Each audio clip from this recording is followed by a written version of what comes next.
My older sister Christine had a best friend named Robert. Robert was a skilled athlete, a determined student, and a talented musician. To me, Robert was an older brother. He was loved by everyone he knew and met, so it was devastating to hear the news of his untimely death in May 2010. My sister's world had been shattered, and a year later, she's able to talk about her friendship with Robert and her life without him now. This is her story.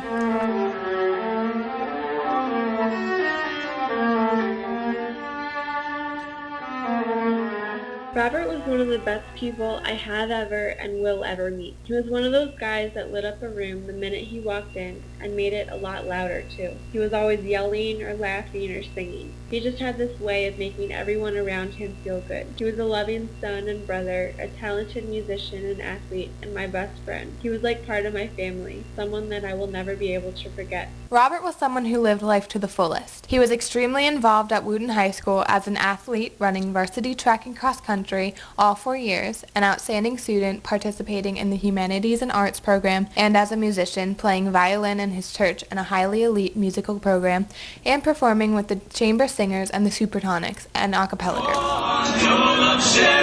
I wonder why you like I do. Is it because you love me too? I wonder why you like I do. Why? Robert then went on to attend Grinnell College in Iowa for 2 years and quickly became a beloved part of the community, too. He was part of an all-male a cappella singing group as well, a member of their NCAA Division III track team, and he loved to play on the Ultimate Frisbee team as well. The last time I saw Robert was over Skype. It was only 1 week before he was supposed to come home. I would have been traveling in Spain when he got home, but the day I returned, we were planning on seeing each other and mapping out our adventure-filled summer. At the Track and Field Conference Championships in Illinois, Robert was competing in the pole vault, having just taken up the event a few months earlier so that his team would have a competitor in the field.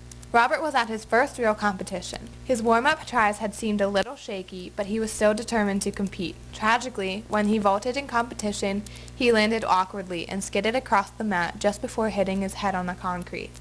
He suffered traumatic brain injuries and was put into an induced coma for 4 days before being declared brain dead on May 17, 2010.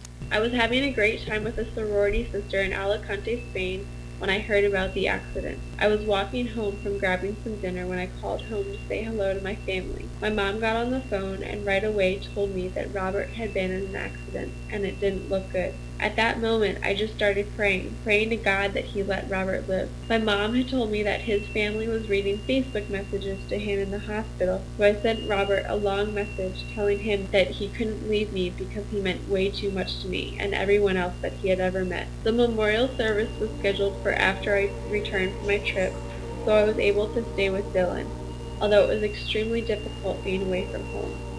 I should have been having such a wonderful time with her, but all I could think about was Robert.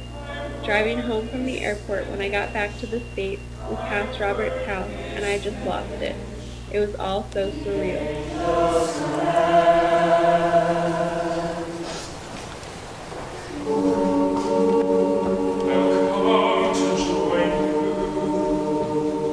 Hundreds of classmates, family, and friends came to his funeral held May 29, 2010.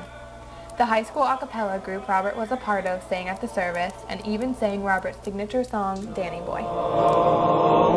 Yes, I'll be there in sunshine or in shadow. Oh, Danny boy, Danny boy, I love you. I am so blessed to have had Robert in my life for the amount of time that I did. He brought so much joy to my life as well as everyone else's around him. I miss him every day, yet Robert's spirit lives on. He donated his organs and was able to save the life of 5 others. Life is so fragile. You never know when it's going to end. Be sure to tell those that you love how much they mean to you as often as possible. I would give anything to be able to tell Robert that I love him again.